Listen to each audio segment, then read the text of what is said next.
그날 밤 내 휴대폰으로 낯선 번호에서 메시지가 도착했다. 당신의 아내, 요즘 어떤 남자와 자주 만나는 것 같아요. 조심하세요.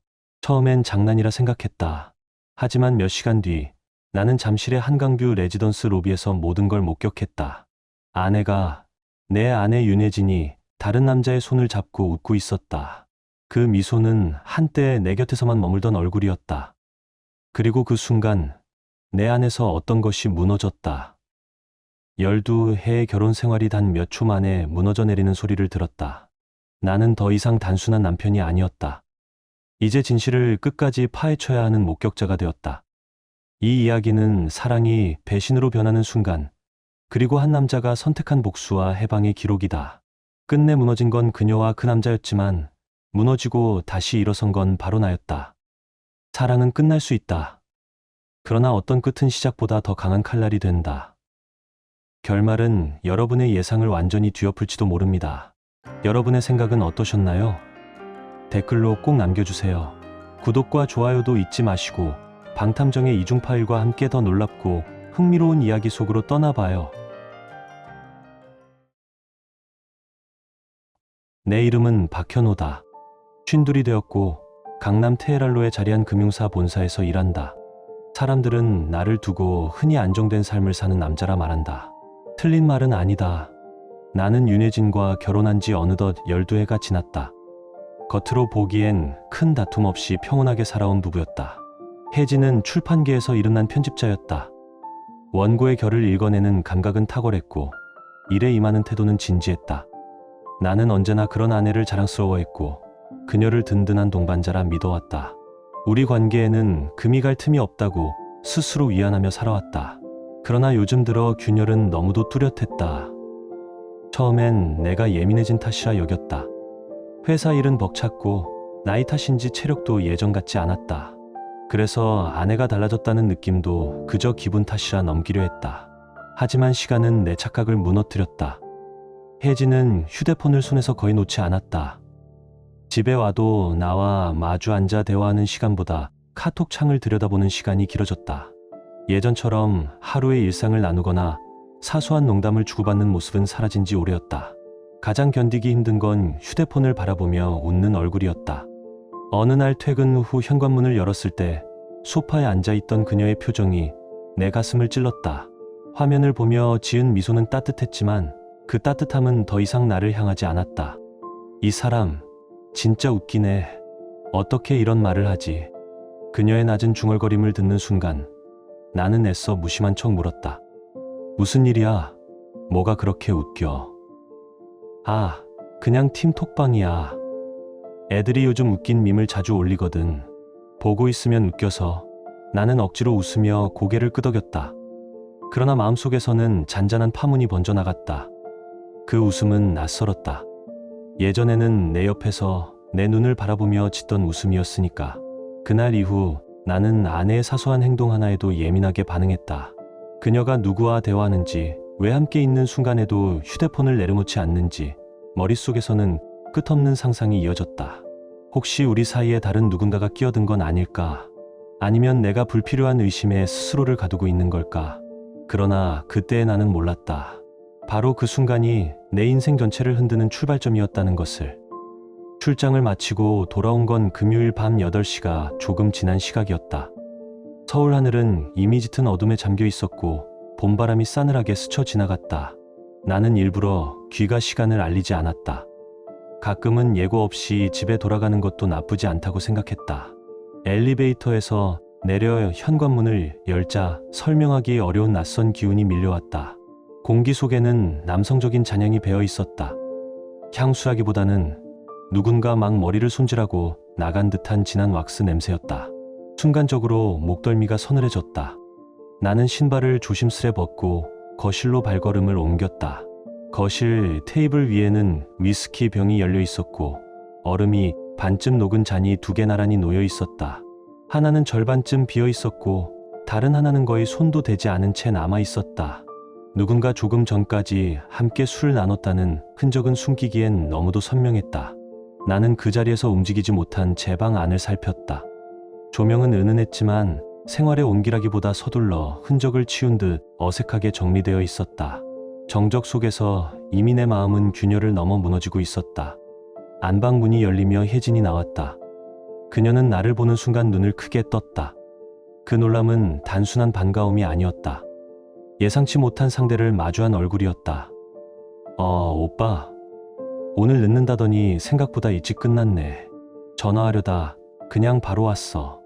나는 시선을 테이블 위로 옮겼다.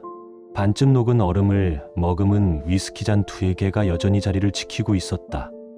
나는 최대한 무심하게 물었다. 누가 다녀간 거야? 이도준 씨가 잠깐 들렀어. 다음 달 출간책 때문에 얘기할 게 있어서 그냥 업무 이야기 조금 하다 갔어. 나는 짧게 고개를 끄덕였지만 의문은 끝없이 부풀어 올랐다. 왜 그렇게 놀란 얼굴로 나를 맞았을까? 단둘이 술잔을 기울이며 업무를 논의할 필요가 있었을까? 그리고 왜 그녀의 손길은 여전히 분주하게 테이블 위를 치우고 있었을까? 혜진은 잔을 조심스럽게 들고 부엌으로 향했다. 저녁은 먹었어. 금방 뭐라도 차려줄게. 냉장고 문을 열며 아무렇지 않은 듯 말했지만 그녀의 손끝은 미세하게 떨리고 있었다. 평정을 가장하려는 몸짓은 오히려 불안의 그림자를 드러내고 있었다. 나는 말없이 식탁에 앉아 그녀의 뒷모습을 지켜봤다. 그 순간 머릿속을 떠나지 않는 생각이 있었다. 확인해야 한다. 감정이 아니라 사실로. 잠시 후 혜진이 샤워실로 들어가자 나는 조심스레 그녀의 휴대폰을 꺼냈다. 비밀번호는 이미 알고 있었다. 서로에게 숨길 게 없자던 오래된 약속이 지금은 아이러니하게만 느껴졌다. 메시지 앱을 열자 가장 위에 도준이라는 이름이 떠올랐다. 손가락이 떨렸지만 결국 눌렀다. 오늘 너랑 이렇게 조용히 있을 수 있어서 너무 좋았어. 오빠 없는 집, 오늘따라 공기가 가볍네. 짧은 문장 몇 줄이 내 세상을 무너뜨렸다. 그는 나를 오빠라 불렀고 내 집을 편안하다 했다. 업무 관계에서는 결코 나올 수 없는 표현이었다. 숨이 막혀왔고 눈앞은 하얗게 번졌다. 손에 쥔 휴대폰은 납덩이처럼 무거웠다. 이제 더 이상 의심이 아니었다. 혜진은 이미 내 곁에 있지 않았다. 그녀의 마음은 다른 곳을 향하고 있었다. 그날 밤 나는 처음으로 낯선 얼굴을 한혜진을 보는 듯했다. 평범하게 흘러가던 하루는 뜻밖의 순간에 금이 가고 그 금은 폭발하듯 벌어졌다. 늦은 저녁 내 휴대폰으로 낯선 번호에서 메시지가 도착했다. 당신 아내, 요즘 어떤 남자와 자주 만나는 것 같아요. 조심하세요. 처음엔 장난이라 생각했지만 머릿속엔 이미 도준의 이름이 떠올라 가슴속이 싸늘해졌다. 그날 밤 혜진은 달랐다. 단정한 정장 차림에 머리를 정성스레 묶었고 메이크업은 평소보다 훨씬 꼼꼼했다. 향수 냄새는 진하게 흘러나왔고 거울 앞에서 마지막으로 립스틱을 고치는 모습은 낯설 만큼 낯설었다. 나는 끝내 참을 수 없었다. 어디가? 응, 도서팀 회의 있어. 다음 시즌 편집 일정 때문에 늦을 것 같아. 나는 고개만 끄덕였다. 그녀가 현관문을 닫는 순간 나는 재킷을 걸치고 조용히 뒤를 따랐다. 혜진은 택시에 올라 곧장 잠실로 향했다. 도착한 곳은 한강을 내려다보는 서비스드 레지던스였다. 업무 논의를 위한 장소라기보다는 은밀한 만남을 위해 오래전부터 회자되던 공간. 그녀는 주저없이 로비 안으로 들어갔고 나는 거리를 두고 뒤따랐다. 유리병 너머 불빛이 번져 있었고 대리석 바닥 위로 구두 소리가 또렷하게 울렸다. 그 사이로 내가 본 장면은 내 인생을 가르는 칼날이었다. 도준. 메시지 속 이름이 눈앞에서 실체가 되어 있었다. 혜진은 주저함 없이 그와 마주했고 두 사람은 자연스럽게 손을 맞잡았다. 서로를 보며 웃었고 귓가에만 닿을 듯한 목소리로 속삭였다. 오래된 연인이 다시 만난 듯 그들의 거리는 한치도 없었다. 오늘 정말 예쁘다. 내가 아는 편집자 중에 최고야. 아, 진짜 그런 말 하면 안 된다니까. 근데 고마워. 오늘 오랜만에 설레네. 그 대화가 귓가를 스칠 때 심장이 얼어붙는 듯했다. 설레다라는 단어. 한때 우리 사이에서 가장 자주 오갔던 말이 이제는 다른 남자의 입술을 타고 그녀의 입에서 흘러나왔다. 그 한마디에 과거의 미소, 손끝, 말투, 향기가 산산조각 났다. 나는 로비 구석에 서서 두 사람의 뒷모습을 지켜봤다. 그들은 엘리베이터 쪽으로 나란히 걸어갔고 웃음을 나누며 속삭였다. 뒷모습만으로도 분명했다. 이건 업무도 우연도 아니었다. 오늘이 시작이 아니라 이미 이어져 온 관계의 연장선이라는 것. 그 순간 나는 단순한 남편이 아니었다. 이 불륜의 진실을 끝까지 파헤쳐야 하는 목격자가 되어 있었다. 집으로 돌아오는 길, 거리는 이상할 만큼 고요했다. 분노와 배신감이 목을 조여왔지만 나는 소리를 내지 않았다. 욕설을 퍼붓고 싶었고 혜진을 붙잡아 흔들고 싶었지만 그렇게 해서는 아무것도 얻을 수 없다는 걸 본능적으로 알았다. 감정은 감정이고 진실은 따로 있다. 지금 내가 해야 할 건 확실한 증거와 준비였다. 다음날 아침, 나는 평소와 다르지 않은 얼굴로 혜진을 맞았다. 그녀는 아무 일 없었다는 듯 오히려 평소보다 더 다정하게 굴었다. 오늘은 일찍 들어올 거야. 저녁 맛있게 준비해 둘게. 응, 나도 오늘은 일찍 끝날 것 같아. 요즘 힘들었지? 고생 많아. 나는 미소를 지으며 그녀의 머리를 쓰다듬었다. 내 안의 불신을 감추기 위해 최대한 평온한 표정을 지었다. 그녀가 안심하는 순간 나는 본격적으로 움직이기 시작했다. 대학 시절 함께 학회 활동을 했던 친구에게 전화를 걸었다. 그는 여전히 언론계와 학계에 발이 넓었다. 이도준, 요즘 이름 좀 알려졌지. 문예비평으로 자리 잡았고 대학에선 시간 강사로 강의도 해. 칼럼도 쓰더라. 근데 조심해야 할 사람이야. 여자 문제로 조용히 넘어간 적이 많아. 예전에도 출판사 편집자랑 스캔들 난 적 있지. 말을 잘하고 지식인 이미지를 유지해서 대놓고 문제 삼는 사람은 없지만 괜히 엮이면 피곤해질 거야. 소화기를 내려놓는 순간 내 머릿속은 더 빠르게 돌아갔다. 혜진이 끌린 게 단순한 감정일까? 아니면 교묘한 언변과 지식인이라는 가면에 속은 걸까? 그날 밤 나는 다시 혜진의 휴대폰을 손에 쥐었다. 불법적인 앱 같은 건 쓰지 않았다. 대신 메시지 기록, 통화 내역, 카드 사용 내역을 정리했다. 작은 단서라도 놓치지 않기 위해. 혜진은 내 옆에서 책을 읽고 있었고 아무것도 눈치채지 못했다. 나는 속으로 되뇌었다. 이제부터 진짜 싸움이 시작된다. 그녀가 책장을 넘기는 소리 사이로 나는 마음을 굳혔다. 나는 아직 혜진을 사랑한다. 하지만 그 사랑이 진실 앞에서 어떻게 변할지는 나도 모른다. 이제는 감정이 아니라 증거와 절차로 마주해야 할 시간이다.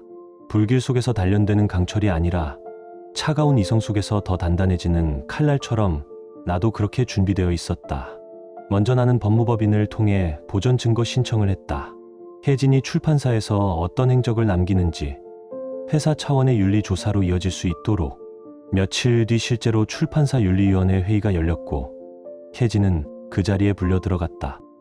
회의실을 나오는 그녀의 얼굴은 창백했고 동료들의 시선은 차가웠다. 그날 밤 그녀는 애써 태연한 척 말했다.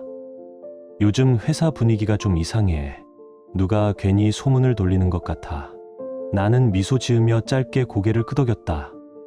그럴 수도 있지. 세상 일은 원래 알 수 없는 거잖아. 하지만 내 계획은 여기서 끝나지 않았다. 이번엔 도준의 차례였다. 나는 변호사를 통해 그의 대학으로 내용 증명을 보냈다. 특정 출판사 편집자와의 부적절한 만남이 학문적 윤리에 저촉될 수 있다는 점, 강의 외 시간에 반복된 사적인 교류가 문제가 될 수 있다는 점을 명확히 적시했다. 첨부 증거에는 카드 사용 내역, 레지던스 출입 기록, 관리사무소 확인서가 포함돼 있었다. 며칠 후 대학 측은 공식적으로 윤리조사를 개시했고 도준은 한 학기 동안 강의에서 배제되었다. 저녁 식탁에서 나는 평온한 얼굴로 말을 꺼냈다. 요즘 회사에서도 별일이 많더라. 같이 일하던 사람이 알고 보니 부장 남편과 관계가 있었대. 혜진은 숟가락을 든 손을 멈췄다. 억지로 웃었지만 눈가가 미묘하게 떨렸다. 그 작은 흔들림은 내 속에 묘한 위안을 남겼다. 며칠 뒤 금요일 저녁을 앞두고 나는 마지막 단계를 준비했다. 변호사를 통해 동시에 발송될 공문 2통을 준비했다. 하나는 혜진에게, 하나는 도준에게 보낼 공식 문서였다. 문서에는 상간행위 관련 위자료 청구와 사실조회 요청이 명시되어 있었다. 그날 밤 나는 외근을 핑계 삼아 집에 늦게 들어간다고 알렸다. 집은 고요했고 시계는 7시 반을 가리키고 있었다.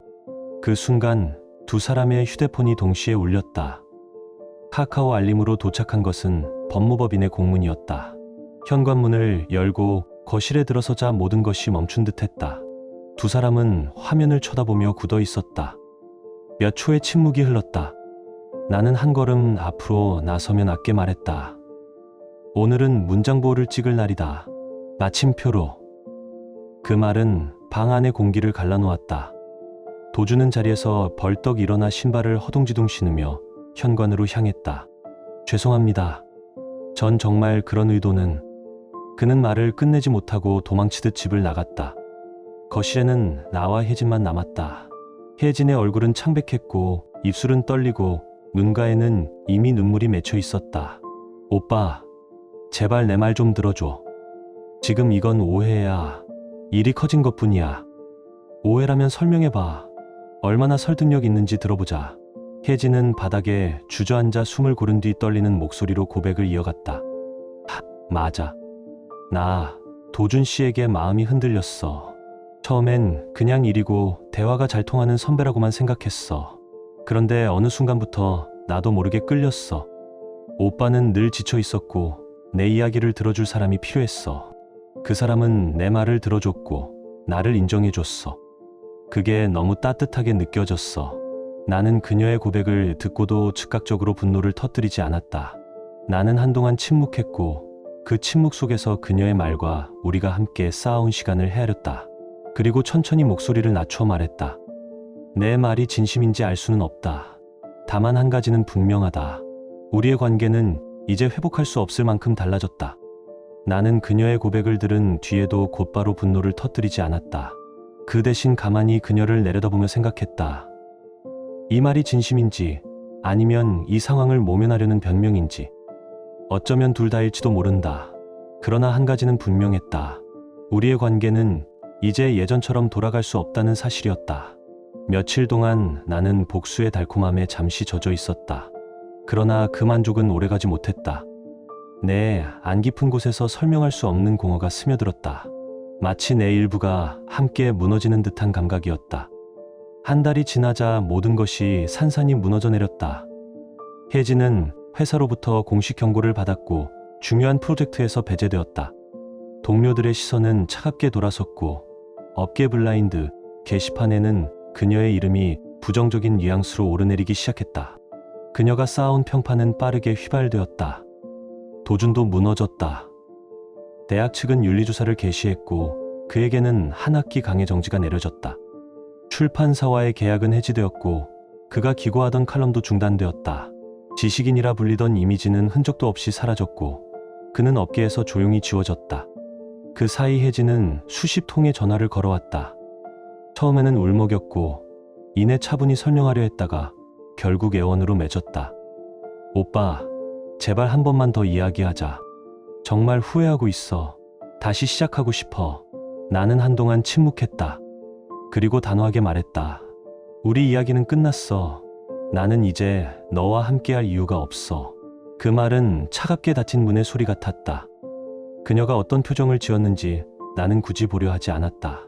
모습을 상상조차 하지 않겠다고 스스로 다짐했다. 반대로 나는 편안해졌다.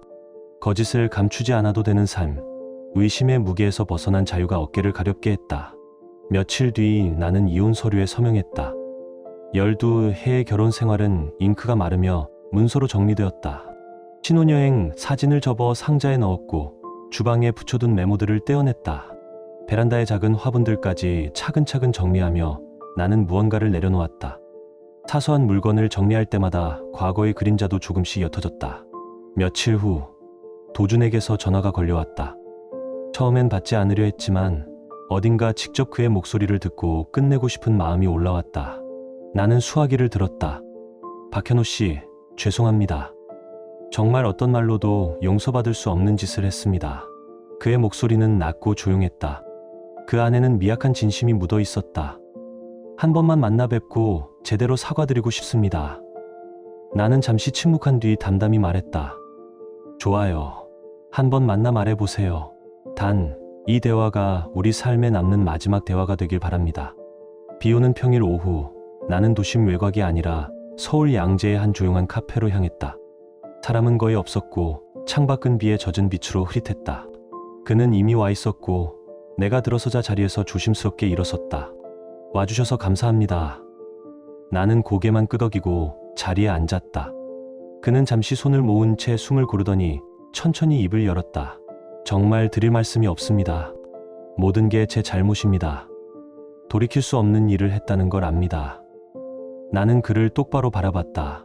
한때 아내의 메시지 속에서 떠오르던 그 이름이 이제는 내 앞에 실체로 앉아 있었다. 그는 말을 잇기 힘들어 보였다. 처음엔 그저 대화가 잘 통하는 사람이라 생각했습니다. 하지만 결국 선을 넘었습니다. 가정이 있고 책임이 있다는 걸 알면서도 그 순간 감정에 휘둘렸습니다. 나는 짧게 물었다. 날카로운 질문은 아니었지만 내 오랜 침묵과 밤들을 짊어진 물음이었다. 그 선을 넘는 게 그렇게 쉬웠습니까? 그는 고개를 떨구었다. 아니요. 사실은 두려웠습니다. 그런데도 감정에 휩쓸려 제 삶을 망쳤습니다. 당신의 산도, 그녀의 산도 무너뜨렸습니다. 나는 커피잔을 들어 한 모금 삼켰다. 쓴맛이 혀를 스치며 가슴 속 쓰라림과 뒤섞였다. 당신은 그녀가 어떤 사람이었는지 모릅니다. 우리가 쌓아온 시간, 웃음, 약속, 눈물, 그 모든 것을 당신은 달콤한 유혹으로 바꾸려 했습니다. 그는 두 손을 꼭 쥐며 고개를 끄덕였다. 창밖 유리창을 타고 빗방울이 흘러내렸다. 긴 침묵 끝에 그가 남긴 말은 단 하나였다. 죄송합니다. 진심입니다. 그 순간 분노보다 슬픔이 더 크게 밀려왔다. 나는 그녀를 잃은 것이 아니라 내가 믿어온 세계를 잃은 것이었다. 가슴속이 멎는 듯했고 숨조차 막혔다. 나는 알았다.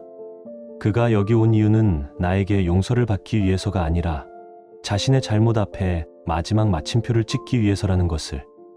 나는 천천히 자리에서 일어섰다. 이건 끝입니다, 이도준 씨. 앞으로 어떤 감정도, 어떤 책임도, 어떤 물음도 남지 않게 해주십시오. 그는 조용히 자리에서 일어나 깊숙이 고개를 숙였다. 알겠습니다. 그의 모습은 더 이상 자신만만한 교수도 지식인으로 포장된 칼럼니스트도 아니었다. 비에 젖은 오후처럼 그는 작아지고 초라해져 있었다. 카페 문을 나서는 순간 내 안에서 무언가 조용히 내려앉는 걸 느꼈다. 그건 증오도 아니었고 미련도 아니었다. 해방이었다. 정말 긴 싸움의 끝에 남은 건 단순한 가벼움뿐이었다. 나는 빗속을 걸어 집으로 향했다. 가로등 불빛이 젖은 아스팔트에 반사되었고 내 그림자는 길게 늘어졌다. 오랫동안 견뎌온 긴장과 분노가 한순간에 풀리자 다리에 힘이 빠졌다. 마치 무거운 바위를 내려놓은 사람처럼 나는 숨을 크게 들이쉬며 처음으로 자유로운 공기를 느꼈다. 그때 깨달았다. 용서는 상대를 위한 게 아니라 나 자신을 위해 내려놓는 행위라는 걸. 집에 돌아오자 정막이 나를 맞았다. 아무도 없는 거실은 낯설게 고요했고 벽시계 초침 소리만 또렷하게 들렸다. 소파에 앉아 불 꺼진 TV 화면을 바라보았다. 그 안에는 내 모습만 비쳤다. 나는 스스로에게 물었다. 정말 끝난 걸까? 내가 지켜낸 건 대체 무엇일까? 그 답은 분명했다. 나는 결혼을 지키지 못했지만 최소한 나 자신은 지켜냈다. 며칠 뒤 나는 새벽 남산의 계단을 오르고 있었다. 옅은 초승달이 하늘 위에 걸려 있었고 차가운 공기가 폐 깊숙이 들어왔다. 숨은 가빴지만 발걸음은 이상할 만큼 가벼웠다. 정상에 올라서자 도시의 불빛이 한눈에 들어왔고 멀리 한강의 물결이 은빛으로 반짝였다. 그 풍경 앞에서 처음으로 무너진 삶의 잔해 속에서도 다시 시작할 수 있다는 희망이 스며들었다. 그날 이후로 주말마다 남산을 올랐다. 돌계단 옆에 서 있는 나무들은 겨울가지 끝에서도 새싹을 준비하고 있었다. 나는 그 나무들을 보며 생각했다. 부러진 가지 같아도 계절이 바뀌면 다시 살아난다는 것을. 그리고 내 산도 다르지 않다는 걸. 한강 북단의 오래된 서점에도 자주 들렀다. 먼지 쌓인 책들 사이에서 첫 번째로 집어든 책은 오래전 읽었던 소설이었다. 그때와 다른 마음으로 다시 읽자 전혀 새로운 문장이 눈에 들어왔다. 책 속 글자는 과거의 나와 지금의 나를 이어주는 다리 같았다. 나는 일상의 작은 습관들을 되찾아갔다. 아침이면 혼자 커피를 내리고 발코니에 서서 한강을 바라보았다. 더 이상 휴대폰 알림에 가슴이 철렁 내려앉을 필요도 없었다. 밤이면 차분히 책을 읽다 그대로 잠들었고 오랫동안 잊었던 깊은 잠을 다시 맛보았다. 나는 다시 사랑을 믿어야 한다고 말하지 않았다. 다만 진실과 함께 사는 법을 배우고 있었다. 언젠가 다시 누군가를 사랑하게 된다면 그 사랑은 더 이상 가식으로 포장되지 않을 것이다. 거리에서 연인들이 손을 잡고 걸어가는 모습을 보아도 예전처럼 가슴이 저리지는 않았다. 그저 다른 세계를 바라보듯 담담히 지켜볼 뿐이었다. 한강 공원에서 오랜 부부가 서로 부축하며 걷는 장면을 볼 때면 잠시 가슴이 쓰렸지만 곧 고개를 끄덕였다. 사랑은 진심이어야만 한다는 단순한 사실을 이제야 온몸으로 알게 된 것이다. 나는 오래전 끊겼던 친구들과의 연락도 되살렸다. 함께 술잔을 기울이며 그들이 말했다. 너 예전보다 훨씬 편안해 보여. 그 말에 나도 모르게 웃음이 새어나왔다. 누군가의 시선에 가식으로 웃지 않아도 되는 지금, 그 웃음이야말로 내 것이었다. 나는 때때로 스스로에게 질문을 던졌다. 나는 과연 좋은 남편이었을까?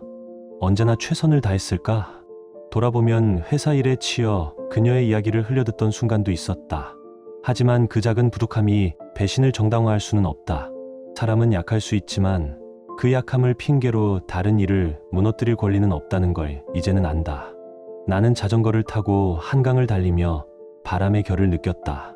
페달을 밟을 때마다 내 안의 묵은 분노가 조금씩 사라졌다. 서점의 독서, 모임에 나가 낯선 사람들과 이야기를 나누며 나 자신이 여전히 살아있다는 걸 확인했다. 결국 나는 깨달았다. 사랑은 끝날 수도 있다. 하지만 어떤 끝은 시작보다 더 강하게 나를 만든다. 윤혜진을 증오하지 않는다. 그녀를 이해하진 못했지만 미워하지도 않는다.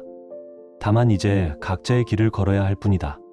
한때 사랑했고 함께 울고 웃었던 사람을 놓는다는 건 결코 쉽지 않았다. 그러나 나는 알았다. 사랑보다 더 소중한 건 스스로를 지켜내는 용기라는 것을. 그렇게 나는 조용히 다음 계절을 맞이할 준비를 했다. 그리고 언젠가 다시 누군가를 사랑하게 된다면 그 사랑은 반드시 거짓 없는 진심에서 시작되길 바랐다. 나는 윤혜진과 다시 연락하지 않았다. 도준과의 마지막 만남을 끝으로 과거를 정리하고 삶을 재정비하기 시작했다. 이혼 서류는 이미 제출되었고 12해의 결혼 생활은 한 장의 판결문으로 종결되었다. 아침마다 2개의 머그잔을 치울 필요가 없었다. 주방 식탁 위에 나란히 놓이던 그 잔들은 이제 하나만 남았다. 함께 보던 드라마는 텅 빈 소파 위에서 서서히 잊혀졌다. 그러나 놀랍게도 나는 무너지지 않았다. 오히려 조금씩 편안해졌다. 숨길 필요 없는 삶, 의심하지 않아도 되는 삶. 거짓과 외면 속에서 버텨야 했던 고통이 사라지자 비로소 어깨가 가벼워졌다. 나는 자전거를 타고 한강을 달렸다. 바람이 뺨을 스치며 지나갔고 물결이 햇빛에 반짝였다. 페달을 밟을 때마다 과거의 그림자가 한 뼘씩 멀어지는 듯했다. 주말이면 남산의 계단을 올랐다. 숨은 거칠었지만 발걸음은 이상할 만큼 가벼웠다. 정상에 서서 서울의 불빛을 내려다보면 내가 여전히 살아있고 내일을 맞을 수 있다는 사실이 명확하게 다가왔다. 책도 다시 읽기 시작했다. 오래전 멈춰둔 소설의 페이지를 펼칠 때마다 잊고 있던 문장들이 나를 일으켜 세웠다. 상처는 결국 또 다른 시작이다.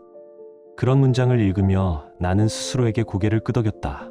오래 끊겼던 친구들과의 연락도 되살렸다. 술자리에서 그들은 말했다. 너 예전보다 얼굴이 밝아졌다. 나는 웃으며 잔을 들었다. 그 말이 진심이든 위로든 상관없었다. 중요한 건 내가 다시 사람들 속으로 걸어 들어가고 있다는 사실이었다. 물론 공허가 사라진 건 아니었다. 아침마다 익숙한 자리에 빈 의자가 눈에 들어왔고 어떤 날은 무심코 휴대폰을 들여다보다가 그녀에게 전화를 걸 뻔했다. 그러나 나는 그때마다 스스로를 다잡았다. 사랑은 끝날 수도 있다. 끝났다고 해서 내가 끝나는 건 아니다. 나는 혜진을 증오하지 않았다. 그녀를 이해할 수는 없었지만 미워하지도 않았다. 그저 이제 다른 길을 걷는 사람일 뿐이었다. 한때 함께 울고 웃었던 사람을 놓는다는 건 결코 쉽지 않았다. 그러나 나는 알았다.